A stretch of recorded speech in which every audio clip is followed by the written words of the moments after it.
Entrevista do dia.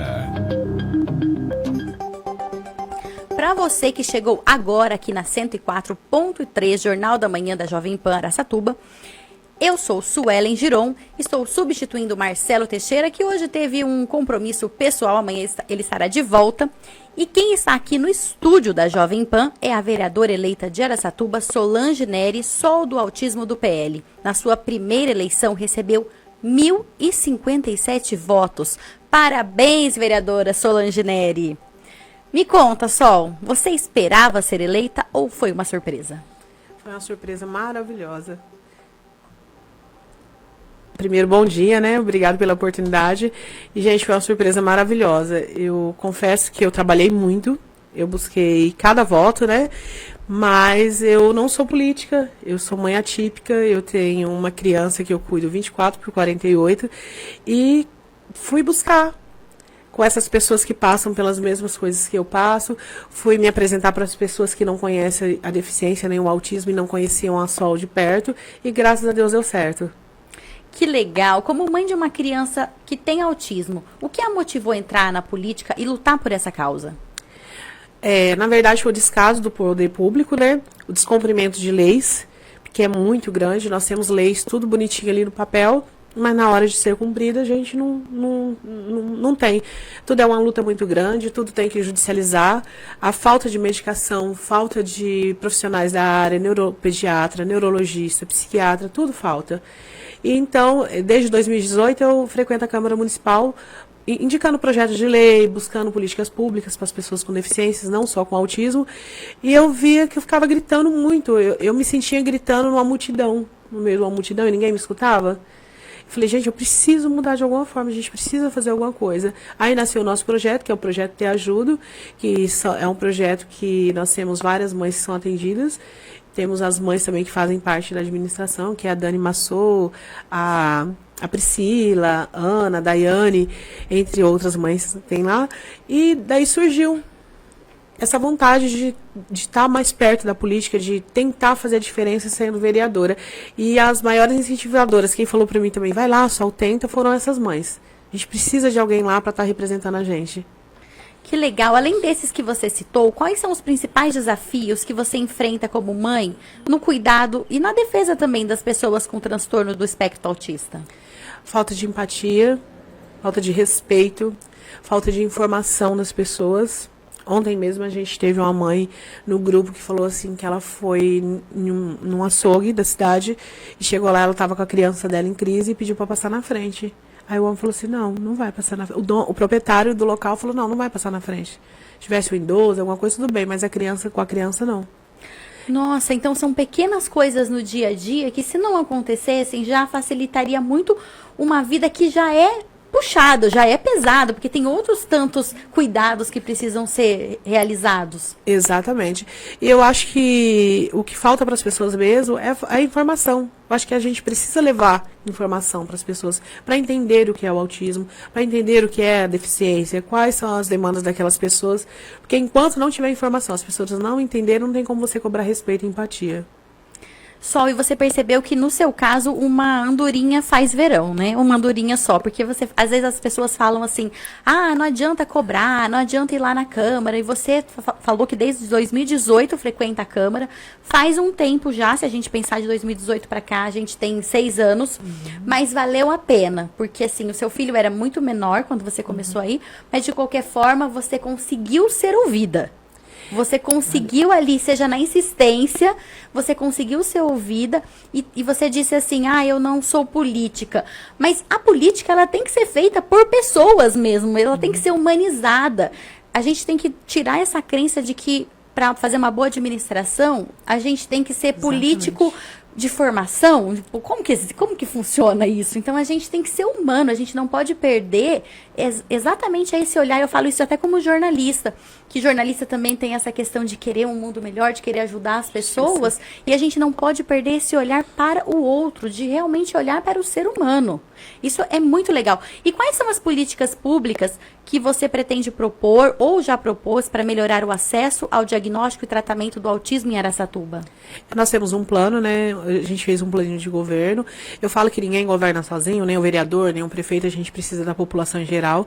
Claro que eu não vou olhar só para o autismo, para as pessoas com deficiência, mas esse é o meu maior foco. E nós precisamos muito ter um centro de diagnóstico para autista, para outros transtornos de deficiência. O meu maior desejo é trazer uma clínica escola para Araçatuba, a gente montar uma clínica escola para que essas pessoas com deficiência, crianças e adolescentes e até mesmo adultos com deficiência, tenham um espaço que possa estar fazendo uma triagem de diagnóstico, possa ser atendido para terapia, na parte da escolaridade também. Então, esse é o nosso maior projeto. A inclusão escolar é um tema muito discutido. Quais são as principais barreiras que as famílias de crianças autistas enfrentam na educação pública e o que você vê como uma solução viável? Olha, o maior problema que a gente enfrenta hoje na educação, esses últimos 8 anos, é a falta de respeito com o cumprimento das leis. O médico solicita um cuidador e um professor de apoio.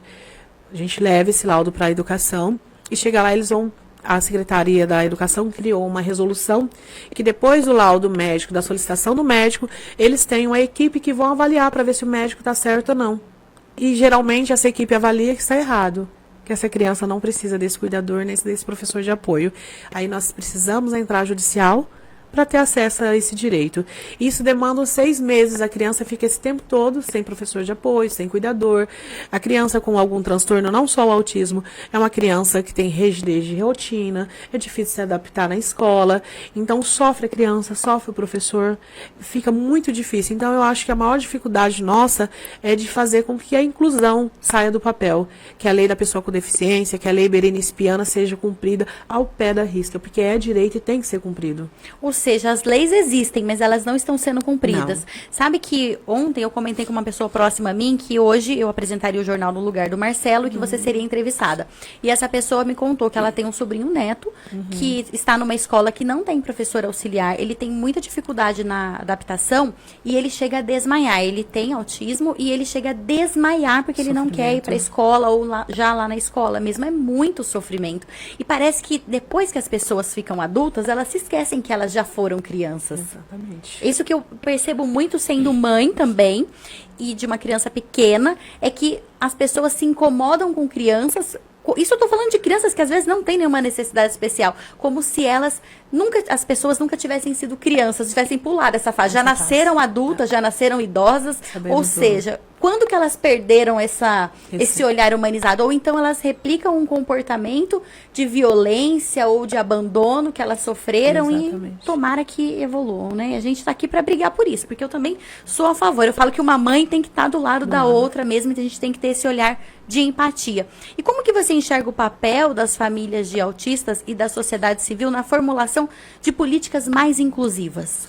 Eu acho que é um papel importantíssimo, ainda mais as famílias que têm pessoa com deficiência, que tem alguém com autismo, algum transtorno, porque nós que somos propagadores de informação para a sociedade geral. Se a gente não levar informação, não mostrar como que as pessoas vão saber? Eu só descobri o que era o autismo, eu só fui buscar depois que eu tive alguém dentro da minha casa. Então a gente precisa espalhar a informação, levar a informação para essas pessoas, para depois a sociedade em geral lutar com a gente. Por políticas públicas, por cumprimentos de leis. Entendi. O que você pensa em fazer, assim, logo que você assumir na Câmara, por exemplo? O que seria a sua primeira atitude a curto prazo, vamos dizer assim? A gente precisa fazer um levantamento. Quantos autistas a gente tem no município? É possível fazer esse levantamento? É possível. Nós temos o Atende Fácil, que emite a carteirinha do autista, já temos um ponto, né? Uma referência. Temos através da educação também, que antes eu era só a Sol mãe do autista, eu era só a Sol que vai lá na Câmara toda segunda-feira. Hoje eu sou a Sol vereadora e eu tenho condições de solicitar para a Secretaria de Educação, para o Atende Fácil, esses números. A partir desses números, a gente trabalhar em políticas públicas para melhorar a condição de vida dessas pessoas dentro do município. Legal. Nas escolas, você acredita que também tenha como fazer isso? Mesmo entre os profissionais, ou eles já recebem, você sabe se eles já recebem alguma orientação específica? Na verdade, o professor da educação hoje, eu acho que eles estão sobrecarregados com essa Sim. história de crianças com autismo, crianças com transtornos. São muitos laudos, né? São muitos transtornos que vêm aparecendo. E nem nós, pais, estamos preparados, que dirá o professor na sala de aula com 30, 40 crianças, tendo 2, 3, precisando de um olhar diferenciado, de um material adaptado diferenciado. Eu acho que nem o professor, nem a escola está preparado. Nós precisamos humanizar essa parte. Eu acho que pai nenhum de pessoa com deficiência quer brigar. A gente quer brigar com o professor, a gente quer brigar com o diretor. Até porque vocês já, assim, já estão cansados, já estão ali no limite. É que, na verdade, o que chega ao professor é o que a gente não consegue chegar com quem está blindado lá, com quem manda. Então, a gente pretende humanizar. Eu acredito muito que a família e a escola andando junto, ainda mais quando você tem um filho com deficiência, um aluno com deficiência, as coisas fluem. Hoje em dia, a família é proibida de falar com o professor da sala de aula, é proibida de falar com o cuidador, com o professor de apoio. A gente não tem esse contato. E como que é o contato? Só em reuniões, horário marcado, para você poder falar com alguém. Ou seja, se acontecer algo que seja importante, mas não tão urgente, você não vai ficar sabendo naquele dia. Não, a gente não consegue acesso a elas. Elas são proibidas de falar com a gente. Talvez até porque elas tenham uma demanda de trabalho, estão sozinhas e não dariam conta, mas talvez teria que aumentar esse número ou rever como que seria esse trabalho. Porque não tem como um professor não ter contato com a mãe e a mãe não ter contato com a professora. Porque, assim, como jornalista, e eu também trabalho com comunicação oratória, então eu sou defensora ferrenha do diálogo, da comunicação, porque é na conversa que a gente se entende, que eu como professora vou entender o seu lado de mãe, você como mãe vai entender o meu lado como professora e juntas vamos buscar uma solução que funcione melhor para todo mundo, principalmente para a criança, que não consegue brigar por isso sozinha. Exatamente. Mas, infelizmente, elas são proibidas de ter esse contato. E quando a gente consegue ter esse acesso a essas reuniões, é porque as coisas já estão a ponto de que não dá mais. As mães chegam nervosas, sobrecarregadas, aí explode para professor, para diretor, e quem manda fica blindado. É o que eu sempre falo, a gente precisa humanizar esse atendimento ali, que somos nós, pais e professores, diretores de escola. A gente precisa ter esse acesso, ter esse contato. Muitas das vezes, trocou medicação, não tá bonzinho hoje, olha, tá sem medicação, eu tô sem dinheiro para comprar, eu não sei como vai ser, qualquer coisa você me liga. Eu acho que esse contato é primordial. E a inclusão só acontece também quando a criança com deficiência consegue ser incluída em um todo e quando a criança que também não tem deficiência nenhuma tenha o direito dela preservado dela aprender, dela estar na sala aprendendo. Me fala, como que uma criança que tem deficiência, vou te dar um exemplo de uma criança com autismo, um suporte 3, vai para a escola sem um cuidador, sem um professor de apoio, muitas das vezes a criança não tem nem alimentação em casa, não tem a medicação. Você acha que essa criança tem condições de ficar na sala de aula? Não, ainda mais com tantas outras crianças, tantos estímulos. Você acha que o professor realmente tem condições de cuidar dessa criança e do restante das outras? E ainda alfabetizar essas crianças. Aí, por fim, não aprende ninguém. Eu acho que falta dos nossos representantes lá, os nossos governantes, prefeitos, Secretaria de Educação, Secretaria de Saúde, ter um olhar diferenciado. E não só, quando se fala da criança com autismo, com transtorno, a gente não está visando só ela, a gente está visando toda a sala de aula, todas as crianças. Mesmo as crianças que possuem outros tipos de necessidades, às vezes física, não necessariamente algum transtorno ou alguma deficiência que seja psicológica, mental, alguma coisa assim. Mesmo na física ela precisa de ajuda ali. Você, até então, como mãe, você conseguia ter um diálogo com alguma secretaria? Não, só na Câmara mesmo, quando você ia lá falar, não, eu preciso vir aqui para ser ouvida. Olha, quando eu peguei o laudo do José Felipe, eu falei assim, meu Deus, o que é isso? Google, que é o autismo. Ele tinha quantos anos? Ele tinha 6 para 7 anos. Foi tardio o laudo, o diagnóstico. Aí, pesquisei no Google, eu falei, meu Deus, e agora? Aí, quando você pesquisava lá, já vinha os direitos. Eu falei, nossa, eu tô com um problema que eu não sei o que é, mas eu tenho um monte de soluções aqui, de pessoas para me ajudar. A primeira porta que eu bati foi a Secretaria da Saúde. Não, você não tem terapia, o SUS não fornece, tem que ir para a PAI. Naquela época a PAI era porta aberta, a psicóloga era a Andréia Carvalho, e eu me lembro que eu cheguei lá chorando muito, e ela me abraçou e falou, calma mãe, o diagnóstico não é o final da caminhada, é só um começo, e vem para aqui. Me acolheu e deu super certo, né, a PAI. Aí eu fui para educação. Bom, ele tem direito a um professor de apoio, que ele não parava sentado, ele andava, girava em ponto de pé, se piscava, estava em cima do telhado, subindo.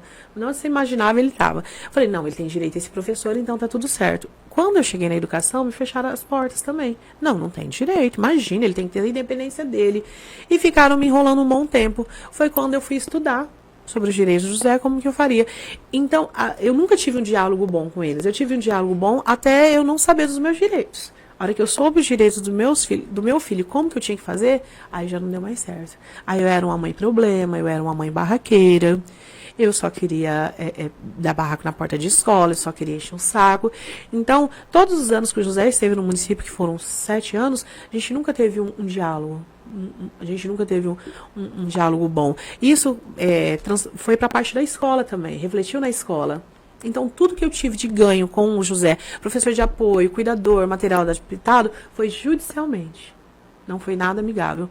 E é muito difícil. E eu não sou a única. Eu acho que, vamos colocar, 70% dessas mães passam por essa mesma situação. Só que hoje nós temos mais informação. Nós temos o projeto Te Ajudo. Se a mãe está lá no grupo, relata algum problema desse que eu tive lá atrás, ela não vai passar sozinha. Eu vou orientar ela, vou levar ela até o meu advogado. Nós temos advogados voluntários e a gente vai judicializar. Para não se desgastar igual me desgastei todos esses anos.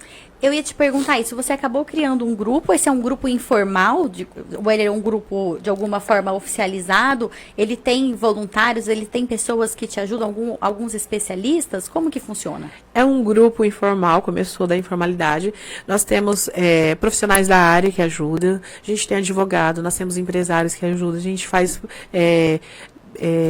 muitas campanhas, né, Dia das Crianças, Natal, Ano Novo, tudo a gente faz voltado às crianças. Nós temos uma rede de apoio para as mães, na verdade nós somos rede de apoio umas das outras.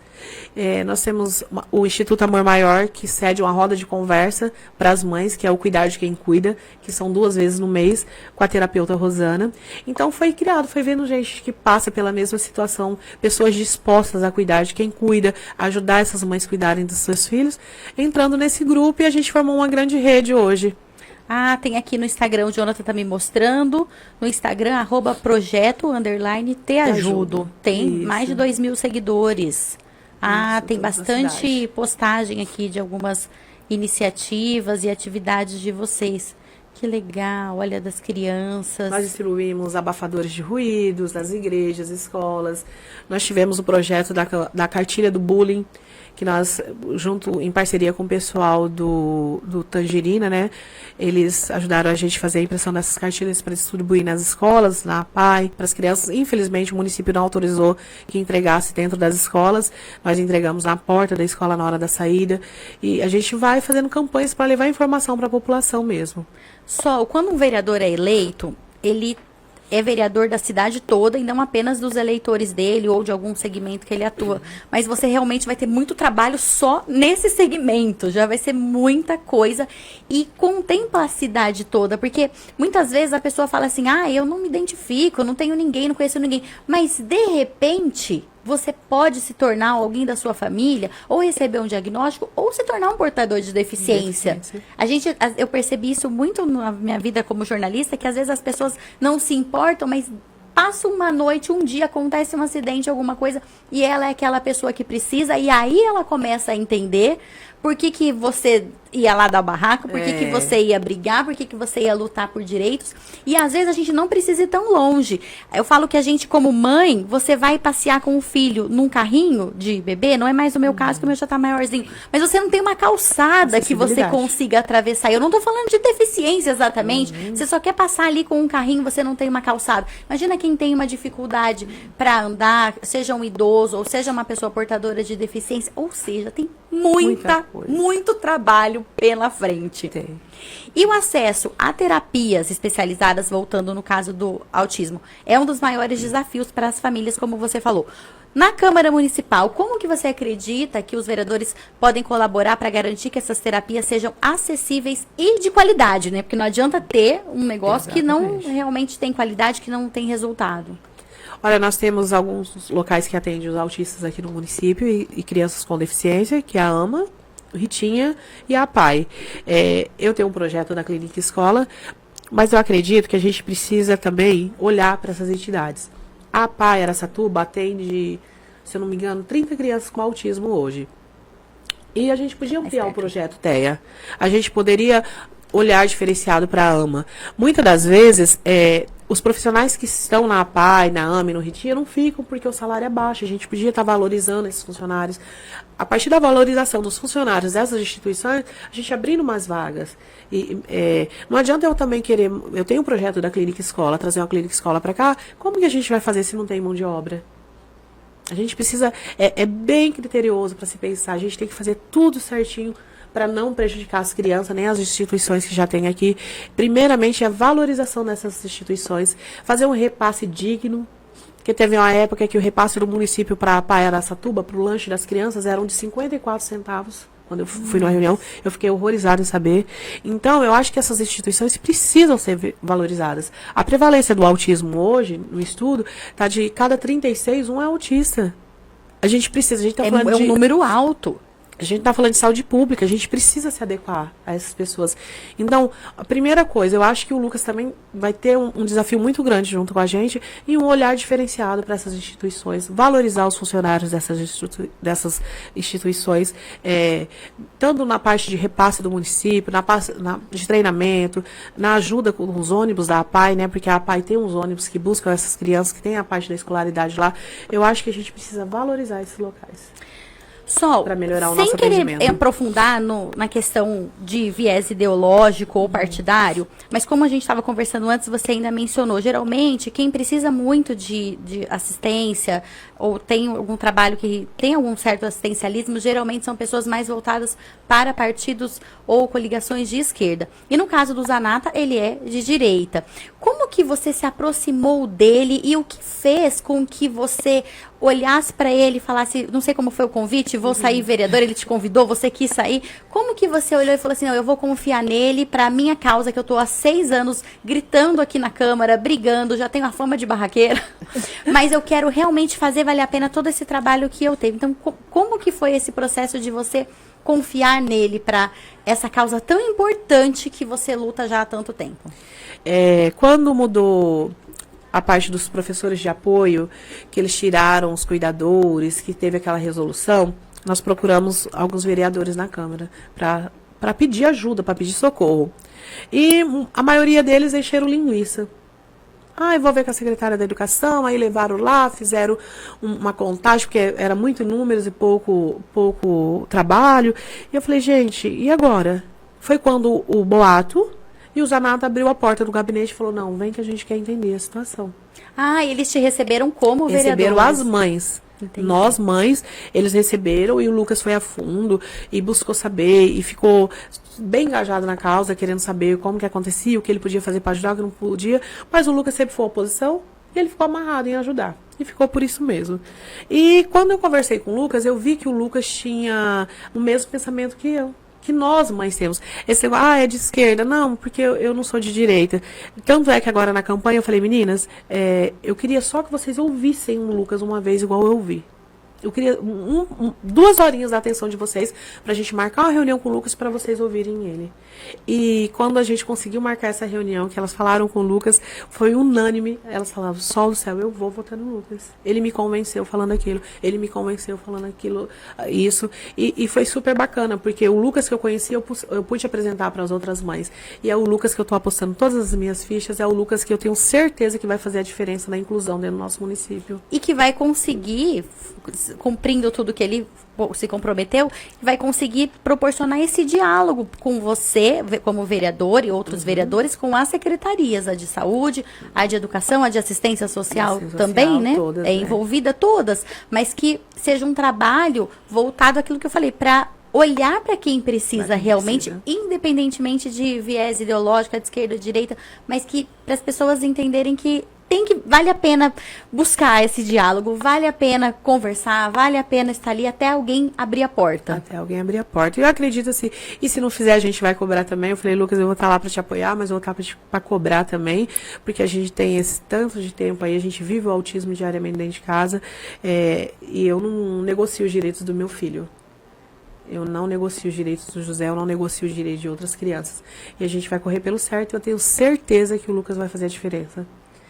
E quais são os seus principais planos e metas para os próximos anos em relação à defesa das pessoas com autismo e outras causas também, suas famílias no município de Araçatuba? É a clínica escola, eu volto a falar, eu conversei com o Salles, Como seria essa clínica escola? É uma clínica escola voltada para pessoas com autismo, com transtorno, que lá nesse local eles faziam a terapia e a parte da escolaridade também. Nós temos algumas em alguns lugares do Brasil, eu já fui visitar algumas, vou convidar o Lucas para estar indo comigo em uma que tem em Mogi, e vai ser um divisor de águas. É pública essa de Mogi? Pública, da Prefeitura de Mogi. Eu acho que seria um divisor de águas a gente trazer para cá. A gente tem esse projeto desde 2020. Eu venho batendo na porta de Secretaria de Educação, Saúde, Promotoria. E nesse caso da clínica escola, as crianças com autismo, elas não frequentariam a escola comum, é isso? Aí seria opcional do pai e da mãe. A gente teria a opção de mandar para a escola regular ou para a clínica escola. Porque são vários níveis do autismo e às vezes eu leio bastante sobre isso também. Eu já vi que tem alguns casos que muda. Às vezes a criança está num nível e depois de certo tratamento, ela às vezes está no nível 3, ela vai para o nível 2. Isso pode acontecer. Não é exatamente fixo para sempre. Exatamente. Mas com a falta de terapia que a gente tem, com a falta de terapia, de medicação, falta tudo, né? Geralmente as crianças regridem. Não tem essa evolução porque a gente não tem a terapia apropriada. Mas pode se evoluir. Hoje, se eu tivesse a opção de escolher uma clínica escola ou escola regular para o José Felipe, com certeza uma clínica escola. Sol, a gente está aqui na torcida para que seu projeto saia do papel. Eu tenho certeza, vou falar em nome do Marcelo, que a gente torce para que, eu talvez não esteja aqui, mas ele vai estar aqui para poder falar, Sol, deu certo, vai tirar do papel, vem aqui falar com a gente como que funciona. A gente está muito na torcida mesmo, obrigada por ter vindo. Eu poderia perguntar para você sobre outros projetos relacionados a outras coisas da cidade. Eu sei que você vai ter que acabar se envolvendo mesmo, porque você vai votar, não tem como, projetos, mas realmente só para esse lado você já vai ter muito trabalho. Então, quem ainda não segue a Sol, qual que é seu Instagram, Sol? Sol do Autismo. Gente, começa a seguir a Sol, as mães principalmente, pais também, que a gente tem que envolver os pais, tô falando no caso de homens mesmo, não pais no sentido geral, porque vocês viram que vale a pena. Então, vamos lá, a gente tem que se unir à Sol para que a gente consiga proporcionar tratamento digno para as crianças e para as pessoas que precisam mesmo. Você quer deixar alguma mensagem final, alguma coisa? Eu quero agradecer a todo mundo que acreditou em mim, que depositou esses 1.057 votos. Eu vi muita gente falando assim, mas entrou com quociente eleitoral, só 1.057 votos. Mas quem me colocou lá foi Deus. Eu acho que Deus direcionou as coisas, tudo certinho para estar lá. Eu estava com os pés no chão, eu queria muito que o Lucas fosse prefeito. E quando a gente foi na contagem das urnas, que o pessoal falava, Sol, deu certo. Eu falava, gente, será? Eu só vou comemorar depois, na hora que tiver certeza. Então, eu acredito que foi Deus que me colocou lá. E eu agradeço todo mundo que votou em mim. E contem comigo. Eu prometo não me corromper e a cuidar das pessoas como eu cuido dos meus filhos. E está gravado. Sol, muito obrigada. Uma ótima semana para você. Jonathan, não vou falar por hoje só, nem então é isso. Agora são 9 horas e 23 minutos. Repita. 9 horas e 23 minutos.